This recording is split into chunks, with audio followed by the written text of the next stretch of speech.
I came here to represent Pakistan, give them an idea where we are headed. Right. The highs and the lows, the pessimist view and mine, always the optimistic one. So share with us the highs and the lows and what you're trying to tell some of the delegates here about Pakistan. Well, there's no doubt that Pakistan is going through its worst period ever. We have the most incompetent, corrupt government in our history. But at the same time, there's this mass movement for change. The public has decided that they want to change.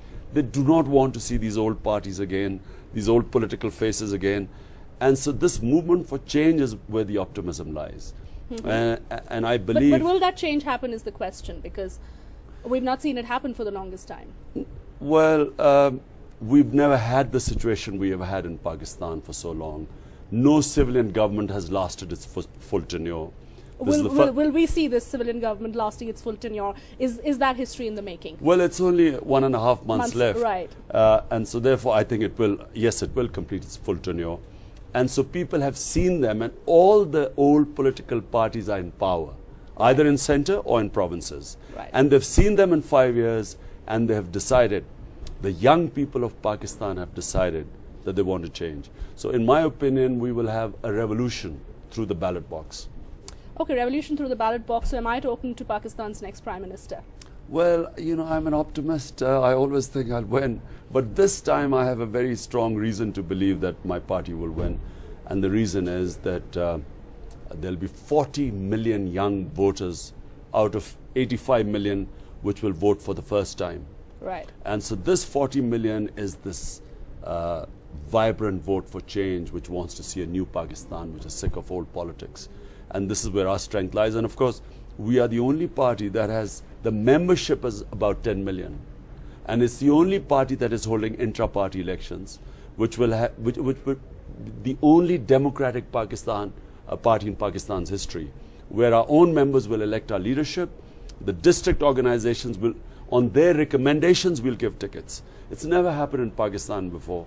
And that's the change people want, and the young people. You've done very well in the popular polls, but what are some of the concerns? I mean, you of course talked about why you think this change will happen, but what are your concerns? My concern is that the elections will be heavily manipulated, that big money made through corruption will come into play. The other is that the existing parties are using taxpayers' money to start the election campaigns, and they're throwing in money.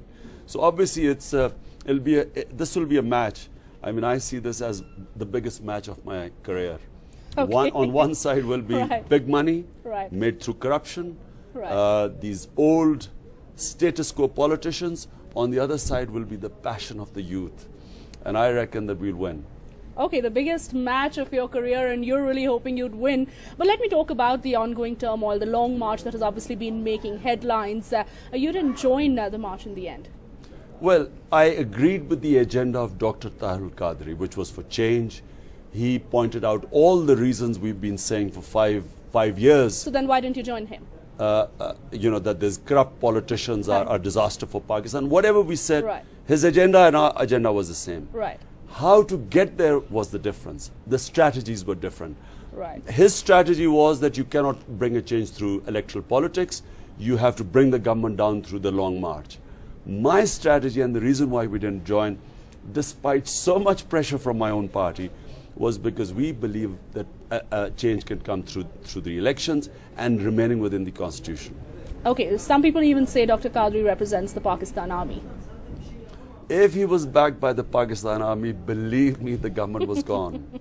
Had the army backed him, the sort of people he gathered, and a lot of these people were not just Tahir-ul-Qadri's people, were ordinary people. Our own party, Tehreek-e-Insaf members participated in it because everyone wants a change. So it was this huge, the masses came out for change. And had the army backed Dr. Tahir-ul-Qadri, it was goodbye to the government. I have to also talk to you about the recent Indo-Pak tensions, the cross. We've seen enough happen over the last few weeks. How are you reading into some of those developments? Very unfortunate. You see, people of India and Pakistan are sick of all this. Yes. I mean, we take one step forward and then a Mumbai happens and we come 2 steps backwards. Right. And so here we were moving forward. And how many steps backward have we come with these recent tensions? I don't think we've come 2 steps backwards, but we've certainly a step backward. But I'm seeing, you know, I'm seeing some sort of rationality prevail in this. I mean, the future of the subcontinent lies in peace between India and Pakistan. This is the future. Let's just move on. Think about the future. The dividends of peace in the subcontinent are so huge. And remember, we harbor the greatest number of poor people in the world. We should be thinking about how are we going to move forward. Right. There was a point I keep repeating, Europe.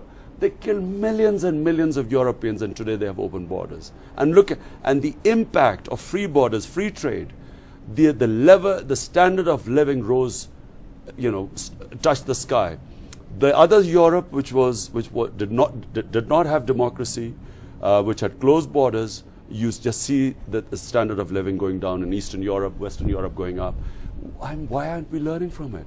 Why do we keep going round and round in circles?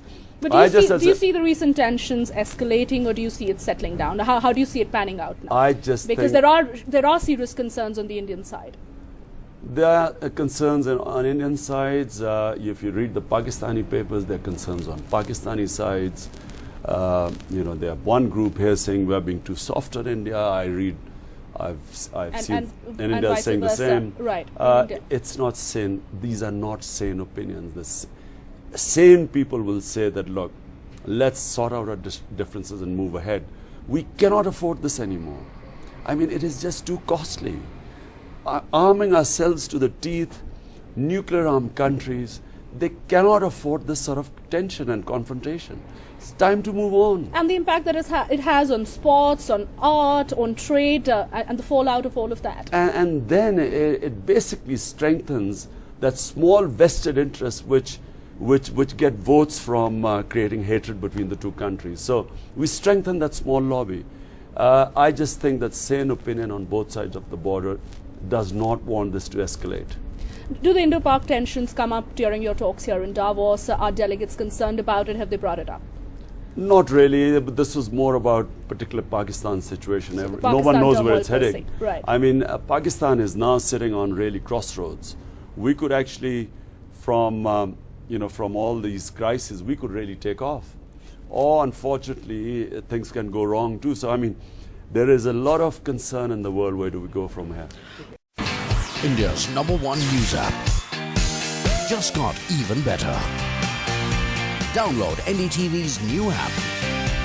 Fully optimized for retina display. Full screen view. Faster response time. And Sudoku. NDTV's new iPad app. Download now.